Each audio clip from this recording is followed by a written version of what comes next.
가기사는 증시 각도기. 안녕하세요. 증시 각도기 TV 시청자 여러분, 투자자 여러분, 도기마을 여러분, 그리고 오디오 청취자 여러분, 반갑습니다. 4월 27일 수요일 아침이 정말 화창하게 환하게 밝았습니다. 이제는 아침이 5시 반부터 화창하게 흐르는 그런 흐름들이 나타나고 있습니다. 네, 햇볕은 뜨겁게 화창해지고 있는데 주식시장에는 아무런 공포감이 먹구름처럼 끼는 그런 흐름들을 나타내 주었습니다. 우리 심리도를 통해서 일단 먼저 심리도부터 확인하면 될 것 같습니다. 자, 27까지 떨어졌습니다. 저 40이었어요. 어제 40이었는데 27까지 떨어졌습니다. 제가 계속 말씀드리지만 이런 심리 지표는 언제 유용하다? 극단으로 갔을 때 굉장히 유용하다라고 말씀했습니다. 그래서 어떻게 그걸 반대로 잘 활용하면 된다 했는데 이제 공포감에 들어갔고요. 여기서 한번 조금 더 빠지면 이제 익스트림 피어로 넘어가죠. 네, 20대 초반 또는 뭐 10대 뭐 이렇게, 이게 뭘로 어떻게 정확히 측정인지 모르겠습니다만 그쪽으로 가면 기회가 오는 거예요. 반대로 오른쪽으로 넘어가면 기회의 폭은 적어진다라는 거 거의 잘 맞잖아요. 네, 심리도는 극점에 갔을 때 아주 잘 맞습니다. 그래서 그거는 기억을 하셨으면 좋겠고, 극점 직전까지 좀 갔죠. 급락은 했습니다. 지금 40에서부터 27로 아주 큰 폭으로 하락을 했죠. 자, 어느 정도 분위기였는지 finbiz.com의 그림 보면서 확인하죠. 전멸. 네, 한마디로 전멸입니다. 특별히 빅테크, 마이크로소프트 실적은 나왔어요. 근데 마이크로소프트 실적 그렇게 나쁘지 않아. 그 다음에 이제 구글 실적은 장마감호 나왔는데, 장마감호 예상보다 소폭 떨어졌습니다. 구글 실적이. 그러면서 지금 장 외에서는 4%대 중반의 하락을 지금 기록 중에 있어요. 그래서 근데 빅테크들이 너무 많이 빠졌고 다들 뭐 3% 이상 빠졌으니까 미친 하락폭이고, 뭐 그러니까 뭐 나스닥 지수가 이렇게 빠졌죠. 나스닥 지수가 52주 신저가를 기록을 했습니다. 오늘 무려 3.95% 빠지면서 13,000에서부터 12,490으로 그냥 급전직하했고, 그 하루 종일 빠지면서 장이 마감되었는데요. 종가가 저가고 시가가 고가인, 시가부터 안 좋았는데 종가까지 계속 떨어진 그런 약세장을 기록을 했고요. 아무래도 심리적인 부분에서는 테슬라가 일부 영향을 미친 거라고 봐도 될 것 같습니다. 테슬라 차트하고 나스닥 차트하고 비슷한데 테슬라가 먼저 선빵으로 빠졌어요. 굉장히 큰 폭. 근데 얘는 그 크게 빠져서 시작한 게 아니고 보합권에서부터 시작해갖고 쫙쫙쫙 빠졌거든요. 시작하자마자 쫙 빠지면서 이렇게 빠졌는데, 그리고 올리지 못하고 종가에 저가로 끝났는데, 이게 그 투자자들이 그런 상상을 한 것 같습니다. 제가 보기에는 그건 아닌데, 뭐냐면은 125억 달러인가를 그 모건 스탠리하고 여러 가지 금융기관 애들한테 돈을 빌리면서 담보로 잡혔잖아요. 그러니까 이제 담보로 잡은 거하고 담보물을 파는 거하고는 전혀 다른 얘기거든요. 근데 시장에서는 저거 담보로 잡았으니까 시장에 매물로 나올 수도 있겠는 걸 하는 생각을 조금 한 것이 아닌가 싶습니다. 그 트위터 인사자금 마련을 위해서요. 그래서 그런 것들이 좀 나왔고, 또 빌 게이츠 같은 사람이 숏을 쳤다라는 것도 아마 좀 영향을 미쳤겠죠, 심리적으로. 그러면서 이거 정말 많이 빠졌고 12%가 빠졌고요. 깜짝 놀랄 정도 수준인데, 이러다 보니까 이제 나스닥도 전반적인 그 성장주에 대한 인식이 급락을 하면서 빠진 것이다라고 해석하는 게 맞을 것 같습니다.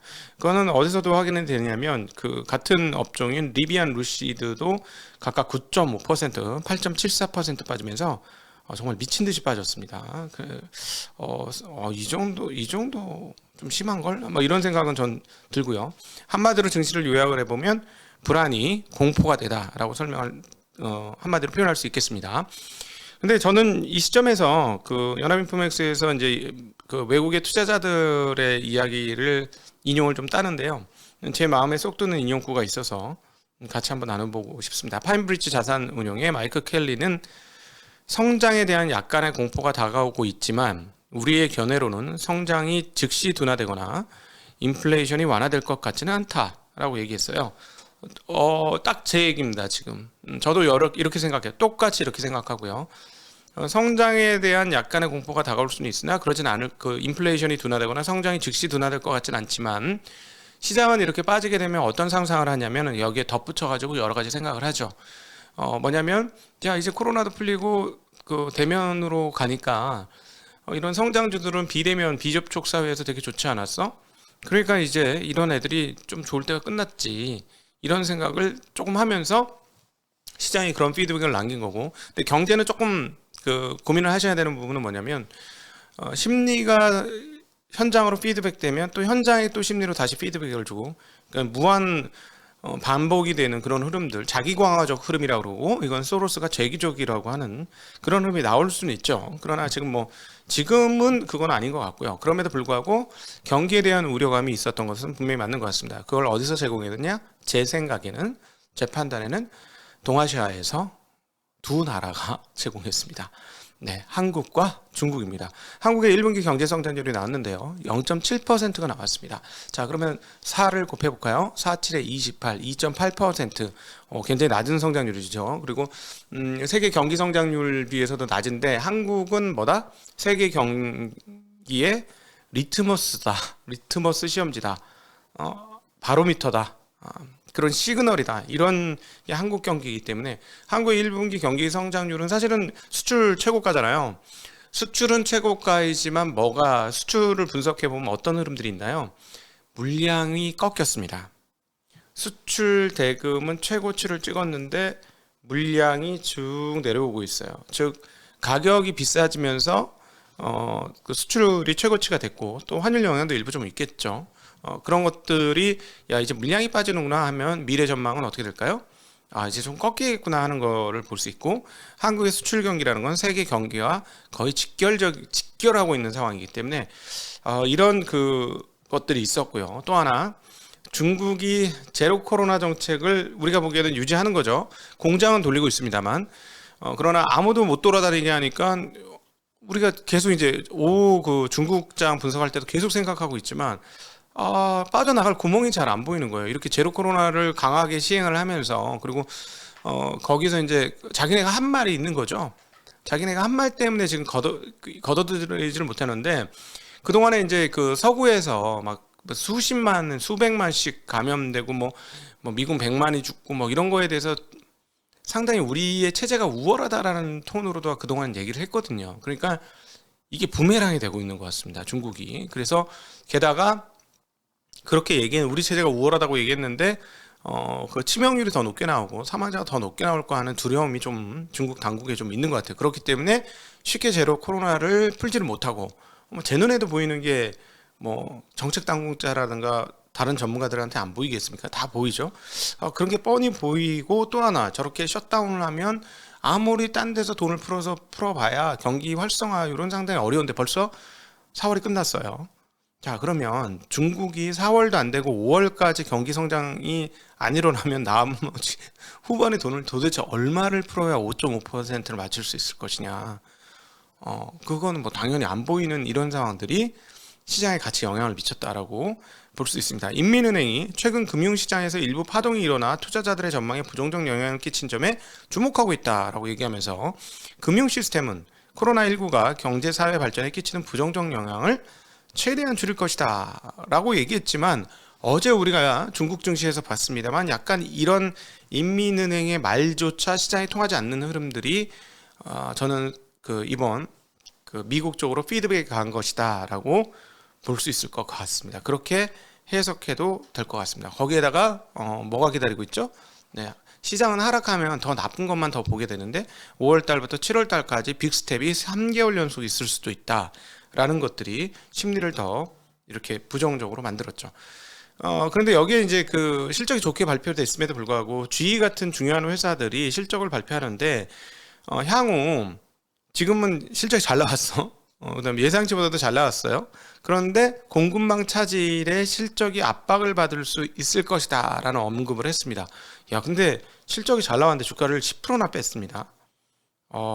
그러니까 지금 이게 바로 이 GE가 세계 경제에 참여하는 특별히 주식시장에 참여하는 사람들의 심리를 그대로 반영하고 있는 그 어떤 그 하나의 시그널이 됐다라는 생각이 좀 드는데 다들 뭔가를 두려워하고 있어요. 근데 중국이 풀리지 않고 한국마저도 성장률이 폭 떨어지니까 이건 이제 성장률이 떨어지는구나, 큰일 났네, 뭐 이런 심리들이 작용이 된 것 같습니다. 그래서 3M도 실적이 예상치보다는 상했고 마이크로소프트도 이제 장 외에서 나와서 실적이 나쁘지 않은데도 주가가 빠져요.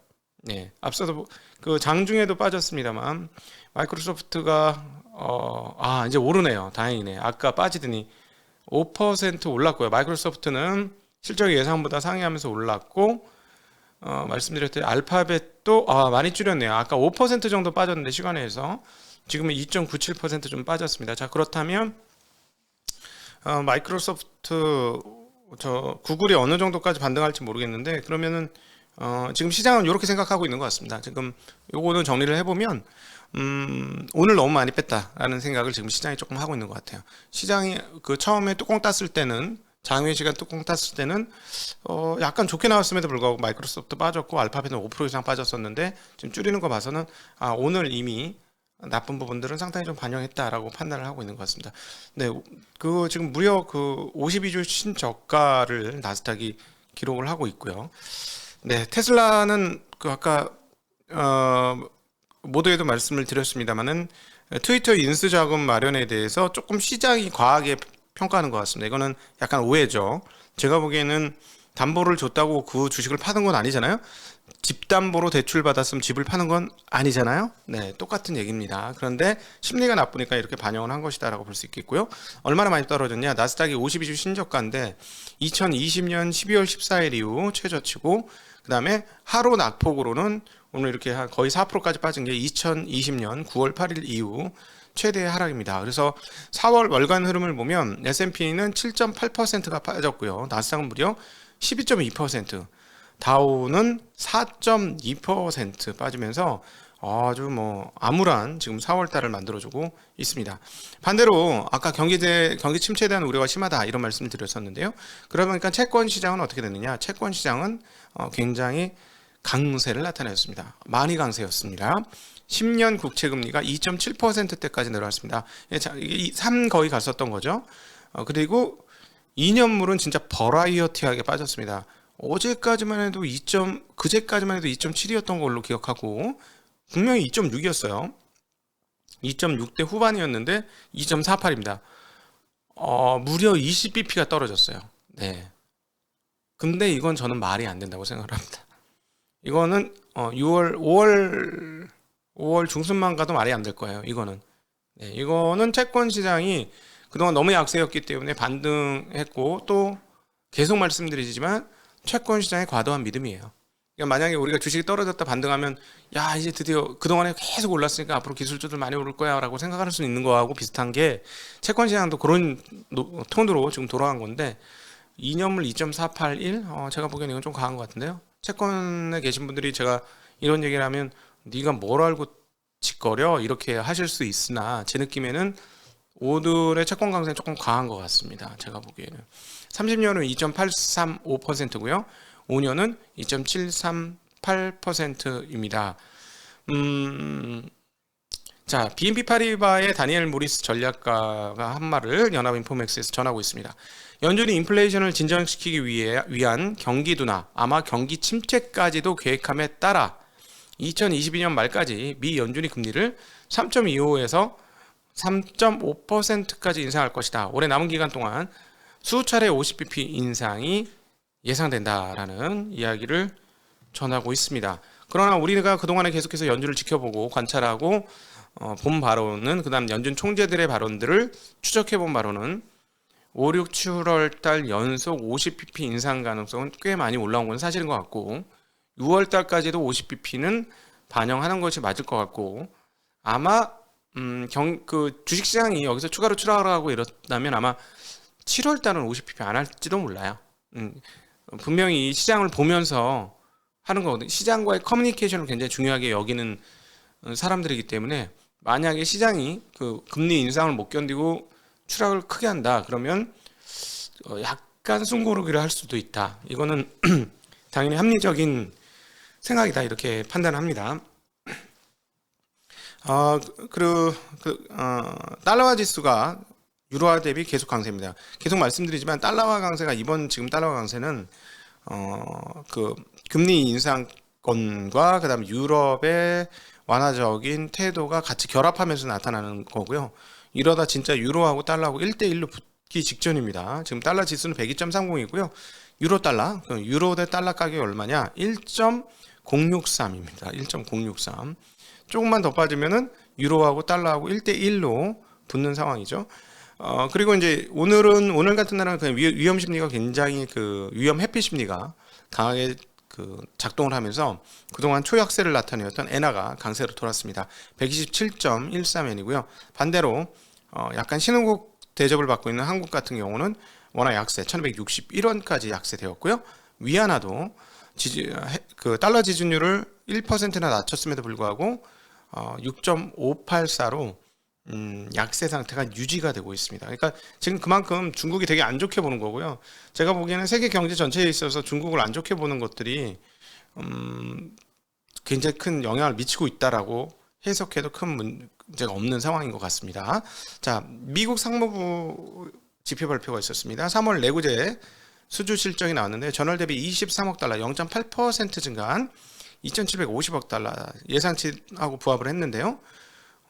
내구재 수주 실적은 아직 뭐 그렇게 떨어진 거 아니죠. 그 다음에 케이스 실러 2월 전미 주택 가격 지수 연율로 19.8% 올랐습니다.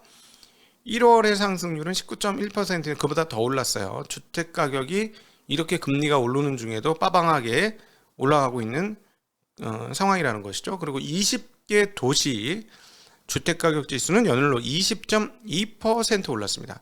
그래서 전달 18.9보다 더 올랐고요. 예상인 19.2보다도 더 올랐습니다.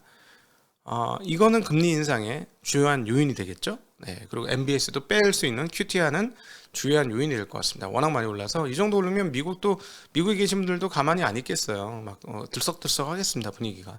자, 컨퍼런스 보드 4월 소비자 신뢰 지수는 107.3 나왔고 3월에 107.6보다는 소폭 떨어졌습니다. 예상치는 108.5였습니다.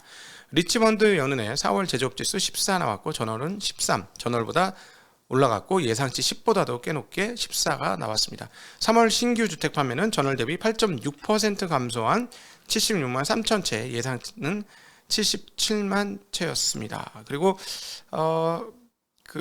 유가는 올랐습니다. 유가는 올랐는데요. 유가 오른 거에는 일단 전쟁이 끝나지 않은 부분은 그대로 있고, 또 하나는 폴란드로 가는 가스 공급을 끊었다고 러시아가 합니다. 그러면서 지금 유럽 가스 가격이 폭등했다라는 뉴스 전해지고 있고요. 세르게이 라브로프 러시아 외무장관이 러시아 방송과의 인터뷰에서 이렇게 얘기했다고 합니다. 현재 핵전쟁 위험은 실제하며 매우 심각한 수준이다. 과소평가해서는 안 된다. 그러니까 저는 이렇게 들리네요. 다른 나라 끼어들지 마라. 더 큰 위험을 우리가 행사할 수 있다라는 이야기를 한 것으로 저는 해석이 되었습니다.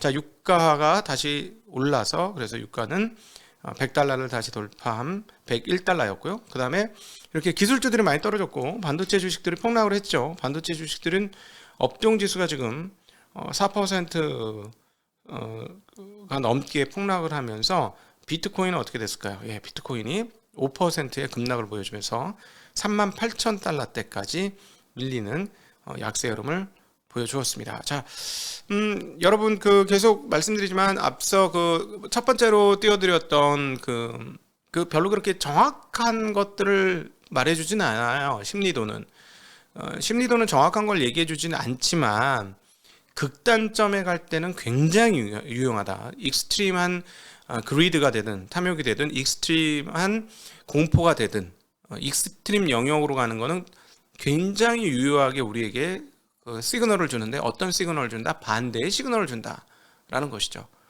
예, 그래서 제가 항상 하는 말이 사람 많은 곳에 가지 마라 라는 거고, 사람 없는 곳을 찾아다니라 했는데 심리도와 연관되는 그런 얘기라고 말씀드릴 수가 있겠습니다. 자, 심리는 여기서 추가로 떨어지면 기회의 공간으로 접어들게 된다라는 점은 그냥 냉정하게 투자자로서 되든 말든 냉정하게 있는 건 있는 그대로 해석을 해야 되니까 우리 데이터 디펜던시, 심리도가 악화될수록 기회 요인은 커진다라는 말씀을 다시 드리면서 4월 27일 수요일 증시학도 TV 마치도록 하겠습니다. 곧 여러분들과 함께하는 질의응답으로 넘어가겠습니다. 감사합니다. 안녕.